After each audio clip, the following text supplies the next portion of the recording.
जिसके सिर पर जिसके सिर पर कृपा गुरु की, वो दुख कैसे आएगा।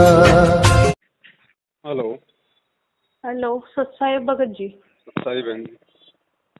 भगत जी मैं झालावाड़ जिले से बोल रही हूँ, बुआनी मंडी से, राजस्थान से बोल रही हूँ जी। बोल।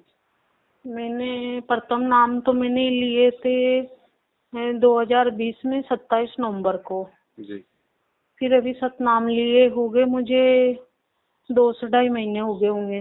मैंने आपको इसलिए फोन लगाया, अभी मैंने वहाँ जहाँ से नामदान केंद्र से नाम लिए ना जी। वहाँ पे फोन लगाया मैंने। अभी मेरी तबीयत खराब हो रही है, जो मैंने वहाँ पे फोन लगाया तो मैंने उनसे भगत जी से की, मैंने की भगत जी मेरे ना वो डेमो हो गया और पीलिया हो गया, टाइफाइड हो गया, मेरी शुगर 400 आ रही है, मेरी बहुत ज्यादा तबीयत खराब है, मैं क्या करूं। तो मेरे से वहाँ वाले भगत जी बोले कि आश्रम में फोन लगा लो, ऐसे बोले। तो मैंने कहा भगत जी आप बुरा मत मानना, आश्रम में किससे बात करूं, मैंने प्रार्थना भी कभी आश्रम में लगाई भी नहीं और मैं किससे बात करूं। तो बोले कि आप अभी वहाँ से नंबर लगा लो, कल 12 बजे प्रार्थना लगा लेना, ऐसे कह के फोन काट दिया। मैं आपका रोज वीडियो सुनती हूँ, जब से मैंने आपका वीडियो सुना तो मैंने सतनाम लेने के बाद भी मैं सोना पहनती थी, फिर मैंने आपका वीडियो भी सुना, फिर एक दिन मेरे परमात्मा सपने में आए।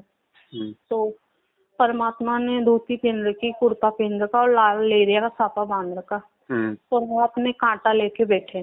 तो मैं जैसे कहीं मेरी बुआ के यहाँ गई तो मुझे सपने में मेरी बुआ का घर नहीं मिल रहा, मैं रास्ता ढूंढ रही हूँ।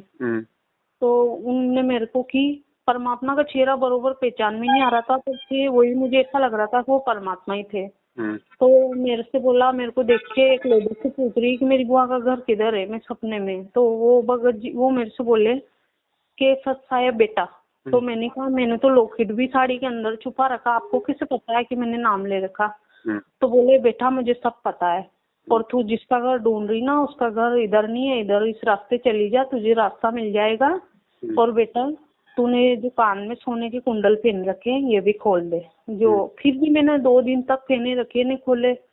फिर हमारे मोहल्ले की कोई बहन बेटी है जिसने सार नाम ले रखे हैं, जो एक दिन वो मेरे घर पे आई तो उन्होंने बोला कि भाभी जी आपने सोने के कान के क्यों पहन रखे, हाथ में अंगूठी पहन रखी, जबकि अंगूठी तो मंत्री हुई नहीं थी पर चांदी की थी। तो मैंने पायल, बिछिया, सोना सब खोल दिया। मैं जब से आपसे मतलब आपका वीडियो सुनती हूँ, फोन पे यूट्यूब पे देखती हूँ, जब से मैंने कभी आश्रम में फोन नहीं लगाया, मैं सब समझ गई आपका वीडियो डेली सुन के। तो मैंने वहाँ पे अब कुछ भी कहना बंद कर दिया, पर मेरे भगत जी ने भी प्रथम नाम ले रखे, इनको हो गए 3 महीने। पर मेरे भगत जी बिल्कुल मर्यादा में नहीं रहे, गंदी गंदी गालियां दे, पिक्चरें देखे, इनके जरिए काम धंधा नहीं करे, ऐसे परेशान करे, जो इनके जरिए मतलब कभी कभी गुस्सा आ जाए तो उल्टा सीधा भी बोलने में आ जाता है मेरे को। तो इसलिए मैं इतनी परेशान हूँ। अब मेरे डेमो हो गया, आज मैंने जांचें करवाई तो मेरे डेमो भी पॉजिटिव आया, शुगर भी मेरे 400 ही, मेरे पीलिया भी हुआ, सब कुछ बता दिया। अब मेरे परिवार में सिर्फ मैं और मेरे भगत जी हम 2 ही जुड़ रहे हैं परमात्मा से, और कोई भी नहीं जुड़ रहे। तो मेरे परिवार वाले सब कहते हैं कि तू पीलिया मंत्रालय में तू झाड़ फूक करा ले। मैं परमात्मा का सत्संग डेली सुनती हूँ जब से नाम लिया, जब से परमात्मा कहते हैं कि जिस दिन भी आपने झाड़ फूक कराया और जिस दिन भी आपने अन्य पूजा है या कुछ भी करवाया, उस दिन आपकी परमात्मा भक्ति नष्ट कर देगा। तो मैं ना वेल कराना चाहती हूँ, ना मैं पीलिया मंत्राना चाहती हूँ, ना गोली दवाई खाना चाहती हूँ, कुछ नहीं करती हूँ।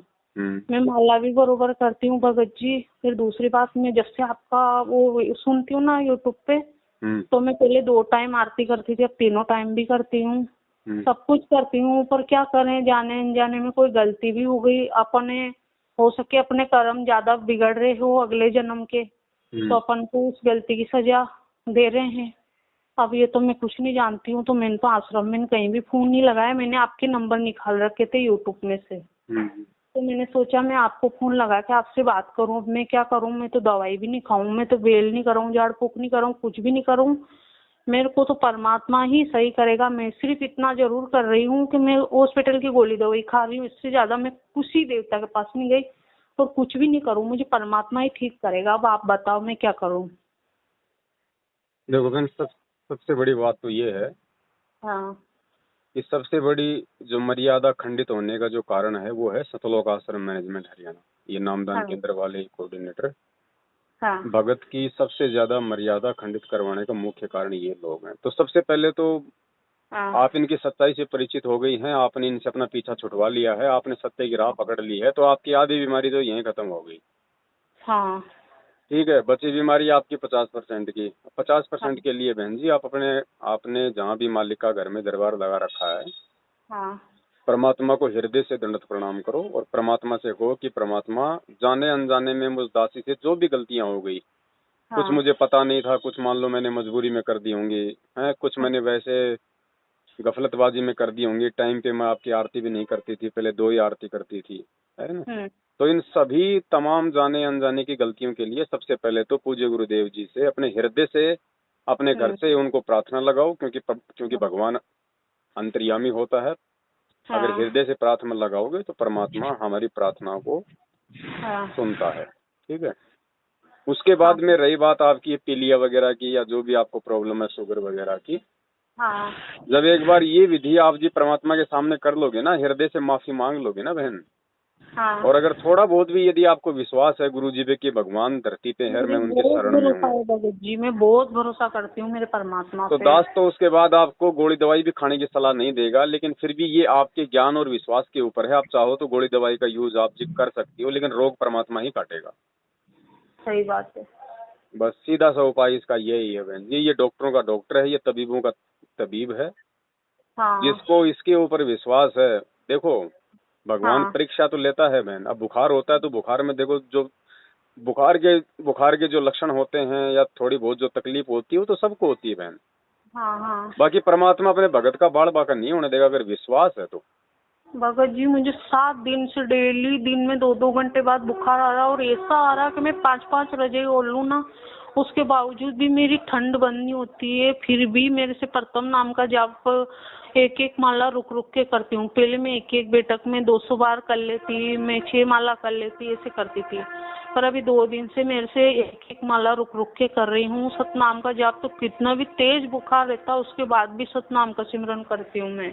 कोई बात नहीं, परमात्मा कहते हैं भक्ति चाहे थोड़ी हो जाए कोई बड़ी बात नहीं है, लेकिन मर्यादा सबसे बड़ी चीज है। तो मर्यादा आज से पहले जो भी आपसे गलती हुई उन सबको आप जी जो है वो रिफ्रेश करो, परमात्मा को दंडोत करके और मालिक से हृदय से समय याचना कर लो। परमात्मा पीछे की गलतियों को भूल जाता है और आगे से अपने मन में दृढ़ विश्वास और दृढ़ संकल्प कर लो कि परमात्मा धरती पे है, मेरा बाल कैसे बांका हो जाएगा, मालिक की शरण में हो गई, है कि नहीं। फिर भी आप जी चाहो तो आप जी गोली दवाई का यूज आप जी कर सकती हैं। बाकी रोग काटने वाला परमात्मा ही है, ऐसी कोई बात नहीं है। छोटे मोटे तो क्या है कि समस्या प्रॉब्लम तो भगत के आती है, ये तो सबको आती है बहन जी। हमारा 5 तत्व का शरीर है, 36 प्रकार के जोड़ हैं। अब इसमें ये खांसी बुखार जुखार पीलिया डेंगू फेंगू होना कोई बड़ी बात नहीं है।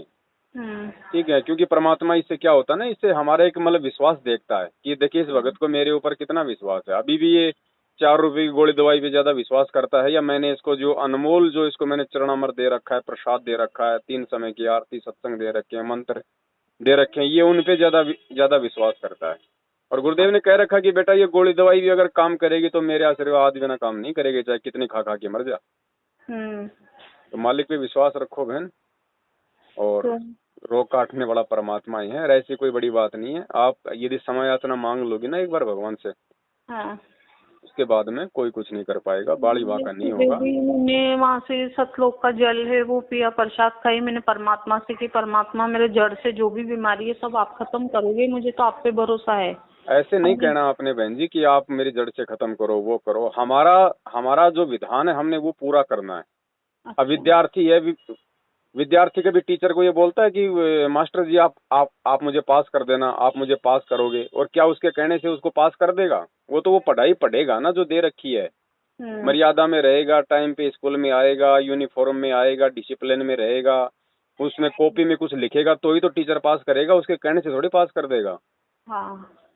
तो ऐसे कहने से कुछ नहीं होने वाला कि गुरुजी मेरा ये रोग मेरा जड़ से समाप्त कर दो। ये आदेश हमने नहीं देने परमात्मा को, हमने हमारे बोलचाल में भी थोड़ा सा मतलब की जो है मतलब थोड़ा सा वो सुधार करना पड़ेगा कि हम गुरुजी को आदेश दे रहे हैं या हम गुरुजी से प्रार्थना कर रहे हैं।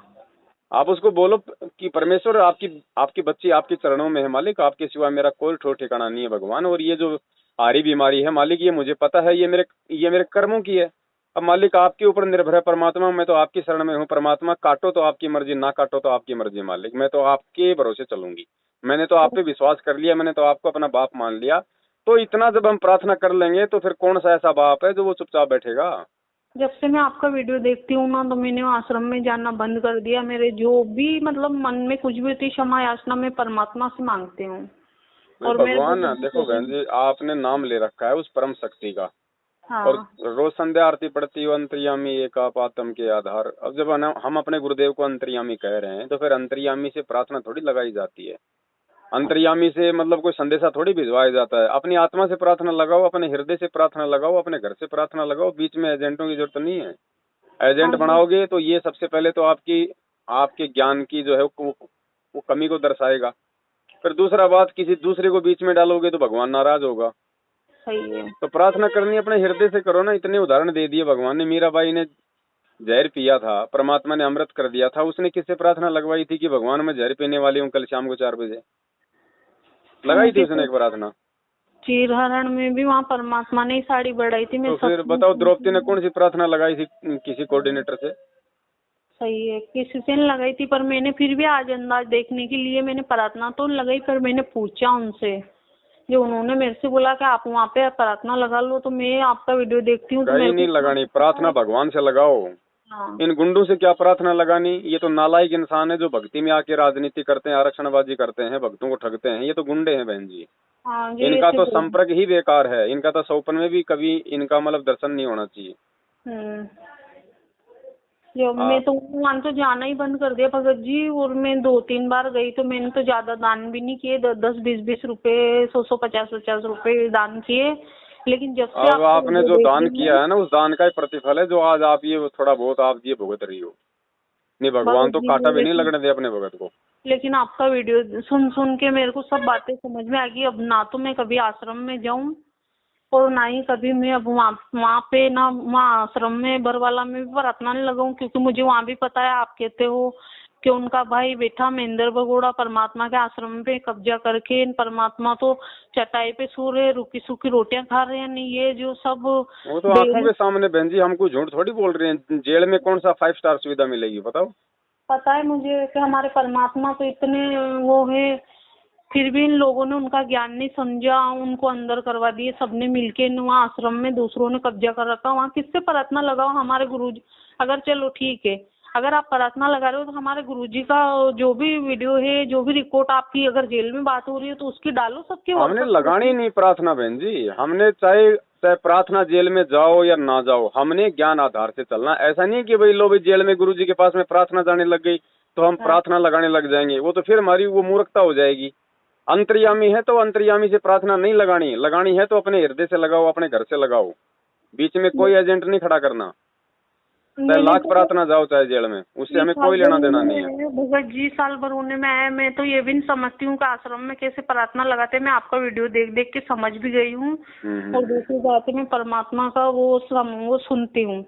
और फिर आपने ये जो फेसबुक पे भी सतनाम के बारे में डाल रखा है कि एक भगत ने फोन लगाया कि मेरे किसी ने तिलक निकाल दिया तो उसके नाम खंडित हो गए, ऐसे आश्रम से फोन आया। ये वीडियो भी मैंने कल सुना आपका। तो परमात्मा ने तो किसी सत्संग में ये नहीं कहा। परमात्मा तो ये कहते हैं कि चाहे नाम भी जाने जाने में खंडित भी हो जाए, गलती भी हो जाए अपन से, तो आप भक्ति नहीं छोड़ना चाहिए। परमात्मा यही कहते हैं। बिल्कुल। एक बार अभी लॉकडाउन में उन्होंने मुझे, यहाँ शामगढ़ वाले आश्रम वाले ने मुझे लॉकडाउन में ऑनलाइन नाम भी दिए थे। जो मुझे ये पूछा था कि सतनाम के 2 अक्षर क्या है, तो मतलब मैं बता नहीं पाई थी।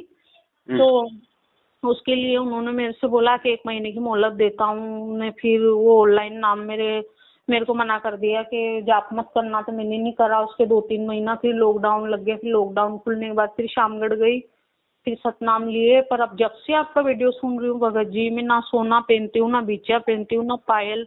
सिर्फ मैंने हाथ में 2 चूड़ी डाल रखी है और मैंने कपड़े पहन रखे हैं। मेरे परमात्मा का ज्ञान समझ में आ गया है। परमात्मा बोलते हैं कि 36 वो क्या बोलते हैं परमात्मा, इतने कड़े भी बनवा लोगे, रावण ही है सोने की लंका यहाँ छोड़ के चल गए, कोई चिराग जलाने वाला भी नहीं बचा, तो आप क्या साथ लेके जाओगे? बड़े बड़े महल सोने के परमात्मा ने सतलोक में बना रखे, या काल के लोग में क्या है, यहाँ पे सिर्फ दुख ही दुख है। देखो बहन, ऐसा है, ये सोना चांदी पहनना न पहनना ये तो भगत के ज्ञान के ऊपर निर्भर करता है। बाकी अगर कोई सोना चांदी पहन रहा है तो इसका मतलब ये नहीं कि भगवान उसके रोग ठीक नहीं करेगा या गुरुजी उससे नाराज हो रहे हैं। वो तो जब उसको ज्ञान हो जाएगा भगत को, तो उसके लिए ये सारी चीजें मिट्टी नजर आने लगेंगी, वो वैसे नहीं पहनेगा। और जबरदस्ती तुम किसी से छुड़वाओगे तो वो छोड़ना कोई छोड़ना नहीं होता। आप किसी को डरा के सोना पहनना छुड़वाओगे तो वो उससे परमात्मा प्रसन्न नहीं होगा अगर आप छोड़ भी दोगे तो। जब तक आप खुद परमेश्वर के ज्ञान पे मतलब चिंतन मनन ना करके, और जब तक आप अपने शरीर को मिट्टी ना समझ कर, इन सोने चांदी को मिट्टी समझ के जब तक नहीं आप जी इन चीजों को छोड़ोगे ना, तब तक वो छोड़ना नहीं होता है। सही बात है। ऐसा थोड़ी है कि लो भाई गुरुजी ने बोल दिया तो आज ये भाई उतार के फेंक देंगे। लोग नहीं फेंकते। आश्रम में लोग नाम लेने आते थे, लोग सोने की अंगूठी भी पहनते थे, सोने की जो है लोग चैन भी पहने रहते थे, माता बहनें भी पहने रहती थी। परमात्मा तो किसी को मना नहीं करते थे। जिसने सारनाम ले लिया, सारनाम के बाद में ये चीजें कंपलसरी हैं, क्योंकि सारनाम वाला कोई बच्चा नहीं होता, उसको पूरा ज्ञान हो जाता है।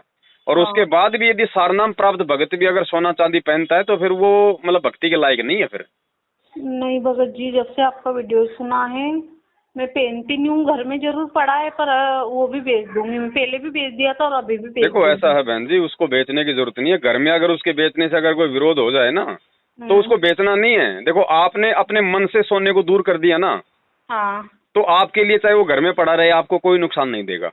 अच्छा, ऐसा नहीं है कि भाई आप अगर उसको अपने घर से बाहर नहीं निकालोगी तो भी आपको जो है कोई दिक्कत, ऐसा नहीं है। अगर आपके सोना बेचने से अगर आपकी सास नाराज हो रही है, आपका पति नाराज हो रहा है, आपके घर में कोई झगड़ा बढ़ने की आशंका है, तो उसको मत बेचो। आपने अपना मन सोने से हटा देना है कि मेरे लिए तो मिट्टी चाहे घर में पड़ा रहे, चाहे सुनार के पास चला जाए, बस। सही। तो फिर मैं अभी हॉस्पिटल में एडमिट होना है मुझे। कल मेरे घर वाले परिवार वाले झालावाड़ ले जा रहे एडमिट करने के लिए।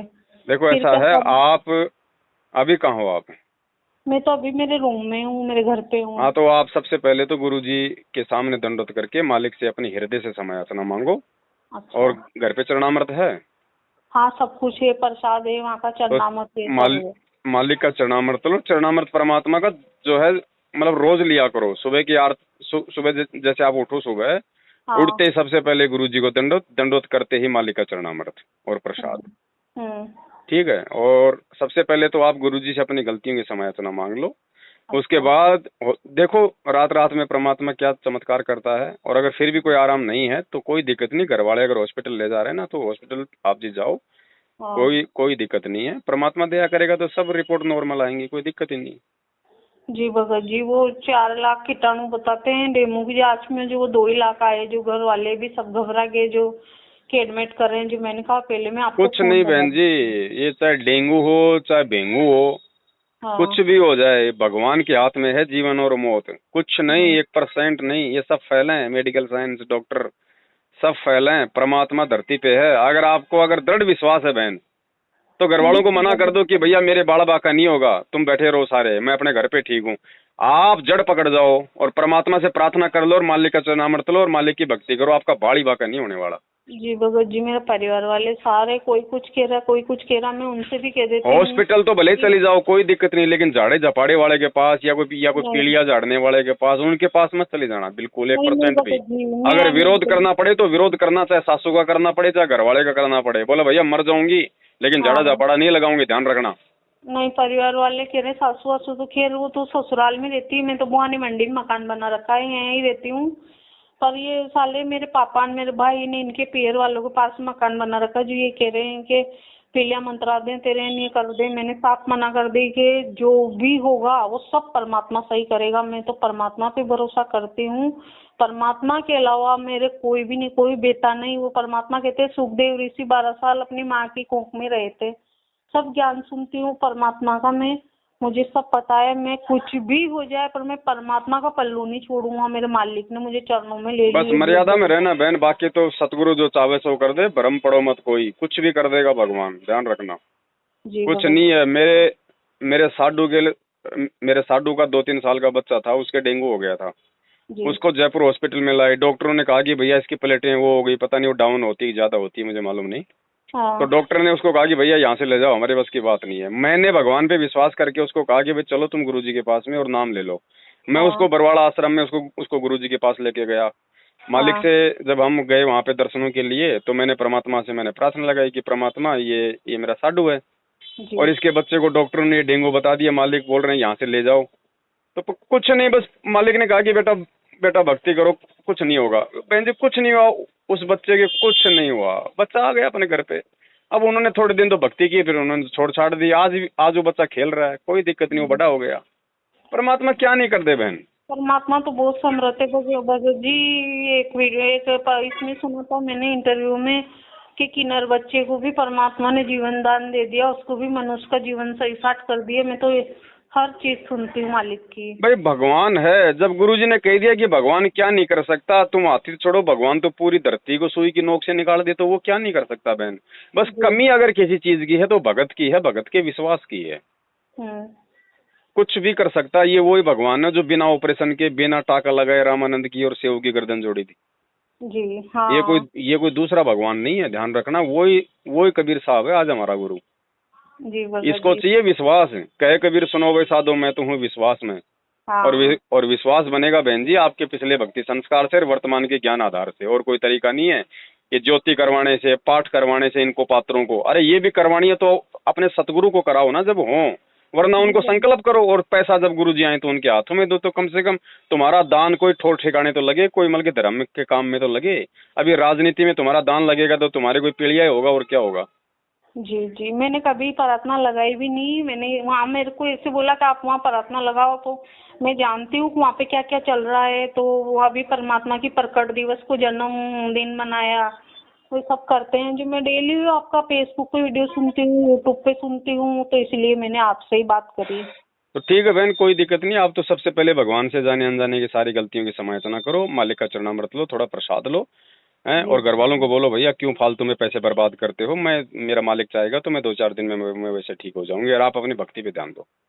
मेरे भगत जी ने नाम ले रखे हैं, लेकिन बिल्कुल भी मर्यादा में नहीं रहते हैं। देखो वो बहन जी मर्यादा में रहेगा तो उसको फायदा है, नहीं रहेगा तो वो अपना संस्कार पाएगा। आपको उसके प्रति ज्यादा टेंशन लेने की आवश्यकता नहीं है। मैं बहुत ज्ञान समझाती हूँ, समझ में नहीं आ, सारे दिन पिक्चर देखना, नाटक देखना। करने तो आपका काम समझाने का है, आप उनको समझा दो। बाकी नहीं मानता है तो ठोकर लगेगी, तब समझ में आ जाएगी। किसी के पीछे मत दौड़ो ज्यादा। मैं क्या करूं भगत जी, नहीं समझे तो मैंने तो छोड़ दिया उनको समझाना भी। एक काल के दूतों हाँ को तो ठीक है ना भाई, आप अपने घर में सत्संग सुनती हो, वो भी सुनता है, कोई बहरा तो है नहीं। और समझाने का मतलब क्या होता है, रोज उसके मतलब इंजेक्शन लगाना थोड़ी उसको समझाना है। आपने घर में सत्संग लगा दिया, परमात्मा समझा रहे हैं ना। मेमोरी भरा रखी उनके मोबाइल में, पर दिमाग से थोड़े मेंटल है, जुआ नहीं समझ में आवे तो क्या कर सकते हैं। कोई बात नहीं, आप ज्यादा टेंशन मत लो। उनके संस्कार हैं, आपके संस्कार बहन जी अलग हैं। ठीक है, हम अगर टेंशन लेंगे तो हम खुद अपनी भक्ति नहीं कर पाएंगे, ध्यान रखना। जी भगत जी। और जब उसका ठीक का समय आएगा, ढंग से भक्ति पे लगना होगा तो लग जाएगा, ना लगे तो ना लगे। आप अपने आत्म कल्याण की सोचो। जी भगत जी। और मैं आपसे ये बोल रही हूँ कि मेरे ये व्हाट्सएप नंबर है, आप मुझे जोड़ देना इस नंबर से। ठीक है, एक साथ संगति का जो ग्रुप है उसमें ऐड कर दूंगा मैं ना। जी भगत जी। सत्साई बहन, जय हो बंदी छोड़ के। जय हो बंदी छोड़ के।